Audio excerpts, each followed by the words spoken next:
सुरेंद्र कोहली।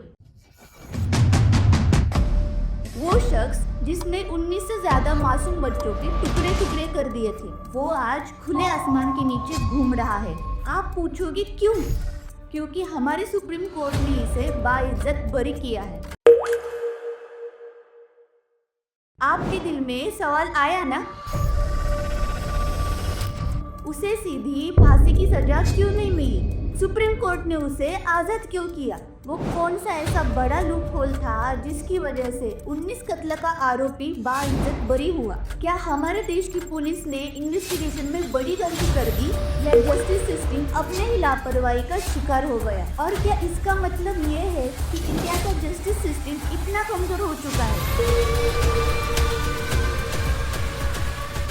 आइए जानते हैं। बात है 2006 की। नोएडा में एक पॉश एरिया था जहां एक D5 करके बड़ा बंगला था। इस बंगले का मालिक था मोनिंदर पंडे और इसका नौकर था सुरेंद्र कोहली। इस बंगले के आसपास एक एक करके छोटे बच्चे और औरतें गायब होने लगी। पुलिस ने जब खोजबीन शुरू की तब D5 बंगले के पीछे के नाले से जो मिला वो देखकर सबकी रूह कांप उठी।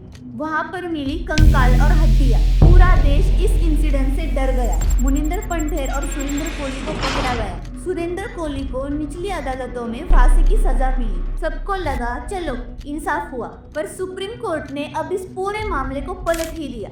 देश के chief justice BR Gavai, justice Suryakant और जस्टिस विक्रम नाथ, इन्होंने हिस्टोरिकल वर्डिक्ट पास किया और निचली अदालतों का फैसला पलट दिया। उन्होंने कहा कि कानून शक पे नहीं, पुख्ता सबूत पे चलता है। जेल से निकलने के बाद कोहली चुप था, पर कोर्ट ने जो कहा वो सिस्टम पे बहुत बड़ा तमाचा था। सुप्रीम कोर्ट ने सीधे सीधे कहा कि पुलिस की जांच सही नहीं थी, क्राइम सीन को पूरी तरह से सिक्योर नहीं किया गया, फॉरेंसिक एविडेंस को मिसहैंडल किया गया, गवाहों के ऊपर ध्यान नहीं दिया गया। इस केस के इन्वेस्टिगेशन में इतनी लैक्सेस थी कि कोर्ट ये साबित ही नहीं कर पाई कि गुनहगार कौन है। जज कहते रहे कि हमें अफसोस है कि हम असली गुनहगार का पता नहीं लगा पाए। सोचो, एक सीरियल किलर जिसे निचली अदालतों ने फांसी की सजा सुनवाई थी, वो आज लैक ऑफ एविडेंस की वजह से सुप्रीम कोर्ट से आजाद हो गया है। उन मासूम बच्चों और उनके परिवारों को क्या मिला? ये सवालिया निशान हमारे जस्टिस सिस्टम पे नहीं, उस पुलिस एजेंसी पे लगता है जिन्होंने निठहरी केस की जांच बर्बाद कर दी।